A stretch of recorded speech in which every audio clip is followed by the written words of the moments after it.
బోనస్లు ఇవ్వాలి, జీతాలు పెంచాలి, కోరికలు తీర్చాలి. ఏమిటయ్యా ఇది?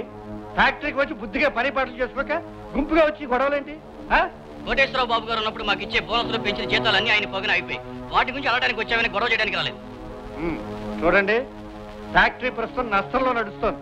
అందుకని కోటేశ్వరరావు బాబు గారి హయాంలో లాగా ఎక్స్ట్రాగా బోనస్లు జీతాలు ఇవ్వడమే కుదరదు. కానీ మాకు ఇస్తున్నట్టుగా మీరు బుక్ లో రాసుకుంటారు సంగతి మాకు తెలుసు.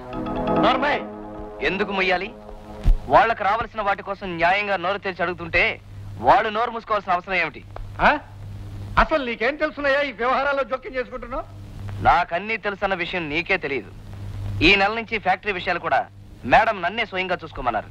కాబట్టి తక్షణం వాళ్ళకు రావాల్సిన బోనస్లు జీతాలు వెంటనే ఇచ్చే ఏర్పాట్లు చూడండి. నువ్వు చెప్తే నేను ఇచ్చేయాలా? నేను ఇవ్వనయ్యా. ఇవ్వను.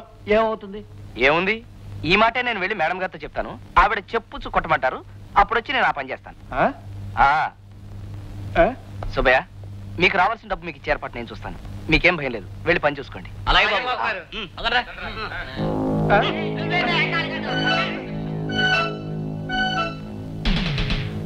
తొండముదిరి ఊసరవిల్లు అయినట్టుగా వీడు రోజు రోజుకి డెవలప్ అయిపోతున్నాడు. వీడిని గుప్పెట్లో పెట్టుకోవడం చాలా అవసరం. చూస్తా. నిలువలేను నిదురపోను ఆశలు చేసిన అల్లరిలో అల్లరి ఊహల లాహిరిలో పొడిలో పేరంటాలే ఆడే అందాలేవో నిలుపలే